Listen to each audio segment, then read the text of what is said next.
तो हम लोगों ने ये समझा कि मेडिकेशन सेफ्टी क्या है, मैग्नीट्यूड कितना है। मैग्नीट्यूड मतलब जो बिल्कुल एडवांस कंट्री है वहां पे भी 1.5 लाख लोग मेडिकेशन का शिकार हो रहे हैं, और इंडिया में this number is 52 lakhs per year medication error का।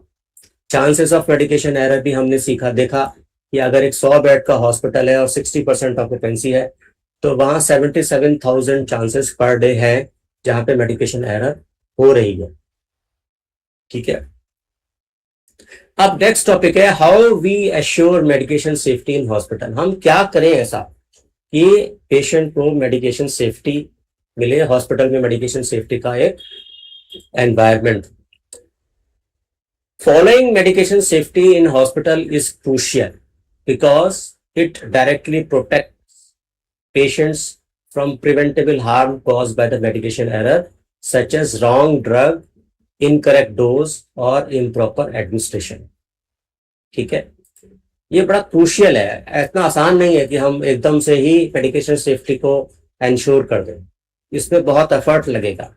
क्यों एफर्ट लगेगा? क्योंकि इसके अंदर एक तो पर्सनल हैबिट्स बीच में आती हैं। पर्सनल हैबिट्स का मतलब किसी भी डॉक्टर्स की या किसी भी नर्सिंग स्टाफ की हैंड राइटिंग इसमें बीच में है।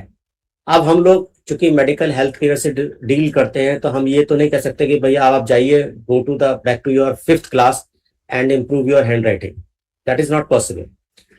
अगर 10 लोग हैं, 10 डॉक्टर्स हैं, तो 10 की डॉक्टर्स की अलग अलग हैंड राइटिंग्स है। उसके बाद जब वो पेशेंट वार्ड में आ जाता है तो जो सिस्टर्स हैं जो उसको ट्रांसक्रिप्ट कर रही हैं उनकी सबकी हैंड राइटिंग अलग अलग है। ठीक है, किसी की अच्छी भी होती है, किसी की बुरी भी होती है। अब अगर बुरी हो हैंड राइटिंग है तो आप समझिए वहां से कंफ्यूजन शुरू हो जाता है। दवाई क्या लिखी है, कितने डोज में लिखी है। कि मैं अभी आपको आगे प्रेजेंटेशन में हैंड रिटन प्रिस्क्रिप्शन भी दिखाऊंगा जहां पे जो एरर्स है that starts from the doctors itself. Doctor से ही शुरू हो जाती है। डॉक्टर्स भी जो दवाई वो रेगुलरली लिखते हैं तो वो ना तो उसका पूरा नाम लिखते हैं, ना पूरा उसका डोज लिखते हैं, ना रूट लिखते हैं, ना टाइम लिखते हैं। और ये that pass on to the nursing staff. वहां पे भी सीनियरिटी जूनियरिटी, हैंड राइटिंग का इशू, अंडरस्टैंडिंग का इशू, सब कुछ होता है। तो ये जो एक एनवायरनमेंट है मेडिकेशन सेफ्टी देने का, ये बहुत डिफिकल्ट काम है और इसको हमें प्रैक्टिस से और स्टैंडर्ड प्रोटोकॉल से ही हम इसको अचीव कर सकते हैं और कोई दूसरा तरीका नहीं है। तो इसके अंदर 2 बहुत इंपॉर्टेंट तरीके हैं। इसके अंदर एक तो है ट्रेनिंग जो आप लोगों की चल रही है अभी, कि हमें ये सब चीजें पता होनी चाहिए कि कहाँ कहाँ गलती हो सकती है। और दूसरा कि हम कुछ ऐसा करें जिससे कि जो अंडरस्टैंडिंग इश्यूज हैं, जो ये क्या लिखा है ये समझ में नहीं आ रहा, ये इश्यूज अगर हम लोग हैंडल कर पाए तो बहुत अच्छा होगा, फिर हम लोग एक एनवायरनमेंट दे सकते हैं। In addition, strict adherence to medication safety practices helps hospital comply with accreditation standards such as NABH. NABH जो है National Accreditation Board for Hospitals and Healthcare Providers, ये इंडिया में सबसे बड़ा बोर्ड होता है जो हॉस्पिटल्स को क्वालिटी एक्रीडिटेशन देता है।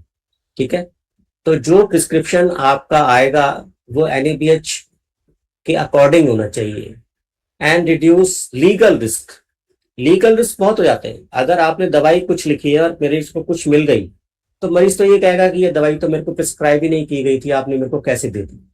और अगर उस दवाई से पेशेंट को कोई हार्म हो गया तो फिर समझिए सूट फाइल हो जाएगा, केस होगा, डॉक्टर के ऊपर केस होगा, नर्सिंग हॉस्पिटल के ऊपर फिर केस होगा, हॉस्पिटल के ऊपर होगा। तो ये सब चीजें हमें रिड्यूस करनी है। And to promote a culture of accountability and teamwork, हमें ये ब्लेम गेम नहीं करना चाहिए। इसकी हैंड राइटिंग खराब थी तो इसने पढ़ा ठीक से नहीं, तो इसने दवाई ठीक से नहीं दी। हमें क्या करना है, एक कल्चर डेवलप करनी है जो अकाउंटेबल हो। डॉक्टर्स अकाउंटेबल है कि भाई हाँ मैंने ये दवाई लिखी है, सिस्टर अकाउंटेबल है कि हाँ ये दवाई मैंने दी है, फार्मासिस्ट अकाउंटेबल है कि जो मैंने दवाई दी है 100% करेक्ट डिस्पेंस की है। एंड टीम वर्क, इन सबके बीच में आपस में टीम वर्क होना चाहिए। टीम वर्क का मतलब यह है कि सबसे पहले जो प्रिस्क्रिप्शन नर्सिंग स्टाफ को मिला, अगर उसमें कुछ समझ में नहीं आ रहा तो she can call back to the doctor, sir ये आपने क्या लिखा है मेरे को समझ में नहीं आ रहा है। या जो फार्मासिस्ट के पास दवाई का पर्चा आया उसमें कुछ चीज समझ में नहीं आ रही तो the pharmacist should call back to the nursing staff कि मैडम आपने ये क्या लिखा है, ये दवाई मेरे को समझ में नहीं आ रही है, प्लीज रिपीट दिस मेडिसिन। तो ये टीम वर्क है, that is team work between the health care professionals जो हॉस्पिटल में काम कर रहे हैं, और सबका उद्देश्य एक ही है कि पेशेंट की सेफ्टी अल्टीमेटली होनी चाहिए, पेशेंट को नुकसान नहीं होना चाहिए। ठीक है।